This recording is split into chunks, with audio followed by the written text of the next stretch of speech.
आधुनिक अर्थशास्त्र से सदियों पहले प्राचीन भारत में एक प्रतिभाशाली विचारक चाणक्य, जिन्हें कौटिल्य के नाम से भी जाना जाता था, रहते थे। उनका ग्रंथ अर्थशास्त्र, शासन, अर्थशास्त्र और वित्त पर ज्ञान का एक खजाना बना हुआ है। आज हम आपको चाणक्य से वित्तीय सिद्धांतों के ऐसे शाश्वत पाठ लाते हैं जो आज की दुनिया में भी गूंजते हैं। चाणक्य का मानना था कि धन एक समृद्ध राष्ट्र और एक समृद्ध व्यक्ति की नींव है। उन्होंने धन सृजन के लिए अनुशासित प्रयास और मेहनत को आधार बताया। उनके शब्दों में धन, धर्म और कर्म, राइचियसनेस और इच्छाओं की जड़ है। अपने धन सृजन की यात्रा की शुरुआत वित्तीय लक्ष्यों को निर्धारित करके और अनुशासित बचत और निवेश योजना के प्रति प्रतिबद्ध होकर करें। चाणक्य ने सभी संसाधनों को एक ही उद्यम में लगाने के खिलाफ सलाह दी।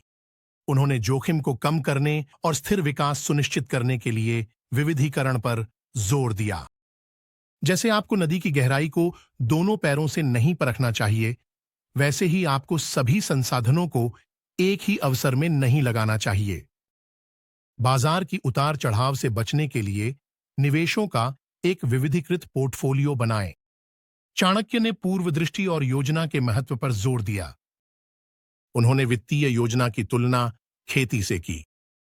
जैसे एक किसान बारिश और फसल के लिए योजना बनाता है, वैसे ही एक को अनिश्चितताओं और भविष्य के लिए तैयारी करनी चाहिए।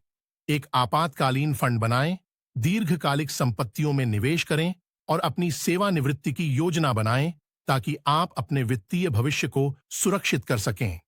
चाणक्य के लिए शासन वित्तीय प्रबंधन तक फैला हुआ था। उन्होंने स्पष्ट रिकॉर्ड बनाए रखने, बजट बनाने और बेकार खर्चों से बचने में विश्वास किया। एक अच्छी तरह से प्रबंधित खजाना शासन और विकास की जीवन रेखा है। अपने खर्चों पर नजर रखें, बजट का पालन करें और नियमित रूप से अपने वित्त का ऑडिट करें। चाणक्य शिक्षा और ज्ञान को सबसे बड़ी संपत्ति माना। उन्होंने कहा कि वित्तीय विकास निरंतर सीखने और कौशल के अधिग्रहण से जुड़ा हुआ है। ज्ञान सबसे बड़ी संपत्ति है। यह साझा करने पर बढ़ता है और धन की ओर ले जाता है। जब लागू किया जाए तो नए कौशल सीखकर और वित्तीय रुझानों के साथ अपडेट रहकर अपने आप में निवेश करें। चाणक्य के सिद्धांत समयहीन ज्ञान की एक किरण है। चाहे प्राचीन साम्राज्यों में हो या आधुनिक शहरों में, उनकी शिक्षाएं हमें याद दिलाती हैं कि वित्तीय सफलता अनुशासन, योजना और ज्ञान में निहित है। चाणक्य से कौन सा वित्तीय पाठ आपके साथ सबसे ज्यादा गूंजता है? नीचे अपने विचार साझा करें और वित्तीय महारत की अपनी यात्रा जारी रखें। आधुनिक अनुप्रयोगों के साथ अधिक प्राचीन ज्ञान के लिए सब्सक्राइब करें। किसी भी काम को शुरू करने से पहले अपने आप से पूछें, मैं यह क्यों कर रहा हूं? क्या यह सफलता लाएगा?